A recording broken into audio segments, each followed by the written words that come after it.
എബ്രായർക്ക് എഴുതിയ ലേഖനം 12-ാം അധ്യായം അതിൻ്റെ 1-2 വചനം. ആകയാൽ നാമും സാക്ഷികളുടെ ഇത്ര വലിയൊരു സമൂഹം. അപ്പം നാം മാത്രമല്ല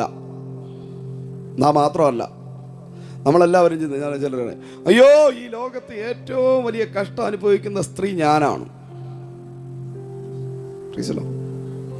രക്തസ്രാവക്കാരത്തെ സ്ത്രീ പറയും ഈ ലോകത്തിൽ ഏറ്റവും കഷ്ടം അനുഭവിക്കുന്ന സ്ത്രീ ഞാനാണ്.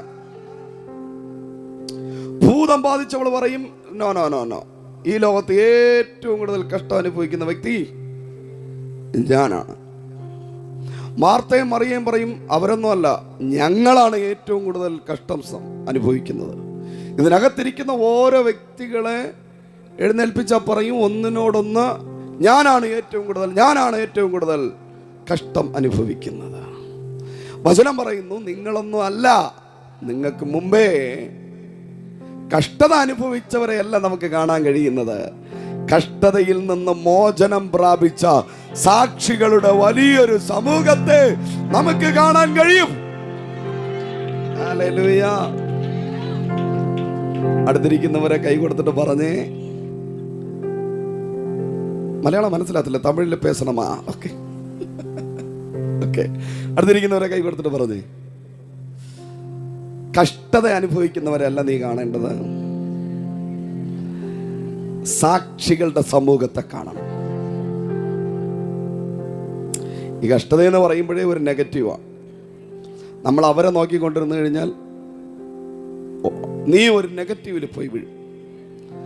അതിനെക്കാട്ടിയും നിനക്ക് മുമ്പേ കഷ്ടതയിൽ പോയി അതിൽ നിന്ന് വിടുതൽ പ്രാപിച്ച് പുറത്തു വന്നവരെ നോക്കിയാൽ പോരെ എന്ന് പറഞ്ഞ് കഷ്ടത അനുഭവിക്കുന്നവരെ മൈൻഡ് ചെയ്യരുതെന്നല്ല. നീ കഷ്ടതയിലിരിക്കുമ്പോൾ നിന്റെ കഷ്ടത അവരെ കാണിക്കരുത്. നീ ഏത് കഷ്ടതയിൽ നിന്ന് പുറത്തു വന്നോ അതാണ് അവരെ കാണിക്കേണ്ടത്. ഇന്നലെ എൻ്റെ സ്ഥിതി ഇതുപോലെ ആയിരുന്നു, പക്ഷെ ഇപ്പോഴെൻ്റെ സ്ഥിതി അങ്ങനെയല്ല. എന്താ നിന്റെ സ്ഥിതി മാറിയത്? എങ്ങനെയാ നിന്റെ സിറ്റുവേഷൻ മാറിയത്? ഞാൻ ഇന്ന ചർച്ചിൽ പോയി പ്രാർത്ഥിച്ചപ്പോൾ എബി പാസ്റ്റർ ദൂത് പറഞ്ഞു, ഞങ്ങളത് ആമേൻ പറഞ്ഞ് ഏറ്റെടുത്തു. ആമേൻ പറഞ്ഞ് ഏറ്റെടുക്കുക മാത്രമല്ല, അത് ഞങ്ങൾ ദൈവസന്നിധിയിൽ പോയി പ്രാർത്ഥിച്ചു. യേശു എനിക്ക് വിടുതൽ തന്നു. നിങ്ങൾ ഒരിടവും പോയി പ്രോഫറ്റ് എബി ആമേൻ അവർ പ്രാർത്ഥിച്ചപ്പോൾ വിടുതൽ തന്നെന്നോ, പ്രോഫറ്റ് ലിനീഷ് പാസ്റ്റർ വന്നപ്പോൾ വിടുതൽ എന്നോ അല്ല. അവരുടെ വാക്കനുസരിച്ചപ്പോൾ, ഞങ്ങൾ യേശുവിനെ അക്സെപ്റ്റ് ചെയ്തപ്പോൾ, ഞങ്ങൾ യേശുവെ എന്ന് വിളിച്ചപ്പോൾ, യേശുവിലൂടെ ഞങ്ങൾക്ക് ഒരു വലിയൊരു വിടുതൽ ലഭിക്കുവാനിടയായി മാറി. ഹല്ലേലൂയ. വചനം എന്താ പറയുന്നത്? ആകയാൽ നാമും സാക്ഷികളുടെ ഇത്ര വലിയൊരു സമൂഹം, എണ്ണാൻ പറ്റാത്ത രീതിയിൽ സാക്ഷികൾ വേദപുസ്തകത്തിനകത്തുണ്ട്.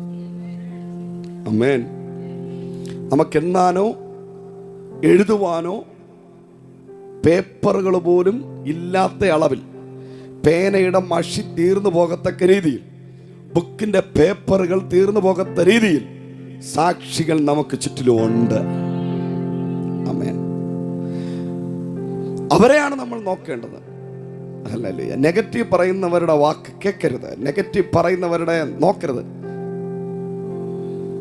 ചിലരിയ്ക്കുന്നതേ നെഗറ്റീവിലാണ്. അങ്ങനെയുള്ളവരെ നോക്കിയാ പൗലോസ് പറയുന്നേ, സഹോദരി ഒന്ന് സന്തോഷിക്ക്, സന്തോഷിക്ക്, സന്തോഷിക്ക്. എങ്ങനെ സന്തോഷിക്കാൻ പറയുന്നേ? നിന്റെ ഭർത്താവിൽ സന്തോഷിക്കാനല്ല, അമ്മയിൽ സന്തോഷിക്കാനല്ല, അപ്പനിൽ സന്തോഷിക്കാനല്ല, കർത്താവിൽ എപ്പോഴും സന്തോഷിപ്പേ. ആ ഒരൊറ്റ വേടിൽ നിന്ന് തന്നെ അറിയാം നിന്റെ കർത്താവില്ലാതെ ഭർത്താവില്ല. ചിലര് പറയുന്നത് കർത്താവില്ലെങ്കിലും കുഴപ്പമില്ല, ഭർത്താവ് മതി. No no no no. കർത്താവില്ലാതെ നിനക്കൊരു ഭർത്താവില്ല, കർത്താവില്ലാതെ നിനക്കൊരു ഭാര്യയില്ല, കർത്താവില്ലാതെ നിനക്കൊരു അമ്മയില്ല, കർത്താവില്ലാതെ നിനക്കൊരു അപ്പനില്ല. എവിടെയും കർത്താവുണ്ടോ അവിടെ സന്തോഷം നിനക്ക് അനുഭവിക്കാൻ പറ്റും. നിന്റെ ഭർത്താവിലൂടെ നിനക്ക് സന്തോഷം അനുഭവിക്കാൻ കഴിയണോ? നിന്റെ കൂടെ കർത്താവ് ഉണ്ടായിരിക്കണം. നിന്റെ ഭാര്യയിലൂടെ സന്തോഷം അനുഭവിക്കാൻ കഴിയണോ? നിന്റെ കൂടെ കർത്താവ് ഉണ്ടായിരിക്കണം. നിന്റെ മക്കളിലൂടെ സന്തോഷം അനുഭവിക്കാൻ കഴിയണോ? നിന്റെ കൂടെ കർത്താവ് ഉണ്ടായിരിക്കണം. കർത്താവില്ലാത്ത കുടുംബത്തിൽ സമാധാനം ഇല്ല, കർത്താവില്ലാത്ത കുടുംബത്തിൽ സന്തോഷം ഇല്ല, കർത്താവില്ലാത്ത കുടുംബത്തിൽ സ്നേഹം ഇല്ല. രാമയും പറഞ്ഞു.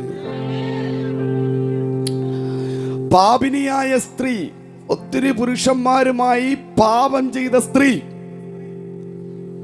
അവളുടെ ജീവിതത്തിൽ അപകടം വന്നപ്പോൾ അവൾ ഓടിയെത്തിയത് യേശുവിന്റെ അടുത്താണ്. ശ്രദ്ധിക്കണം, പല പുരുഷന്മാരും എവളെ തേടി അവളെ വീട്ടിന്റെ കോളിംഗ് ബെൽ അടിച്ചിട്ടുണ്ട്. പക്ഷെ അവളുടെ ലൈഫില് ആദ്യമായിട്ട് ഒരു പുരുഷന്റെ അടുക്കിലേക്ക് അവൾ ഓടി വരികയാണ്. അവൾ വെയിറ്റ് ചെയ്താണ്. ആ പാപം ഇങ്ങനെ മൂടിയിരുന്നപ്പോൾ അവൾ വെയിറ്റ് ചെയ്ത്, കർത്താവ് ഇങ്ങോട്ട് വരട്ടെ, ഒരു വട്ടമെങ്കിലും വരുമായിരിക്കും. അതാ പോയില്ല. എപ്പോഴാണ് നിനക്ക് മാനസാന്തരം ഉണ്ടാകുന്നത്, എപ്പോഴാണോ നിനക്ക് സുബോധം ഉണ്ടാകുന്നത്, നീ പാപത്തെ വിട്ട് എന്റെ അടുക്കൽ വരും. കരങ്ങളെ അടിച്ചു പറഞ്ഞാണ്ട്, ഓ ഹല്ലേലൂയ.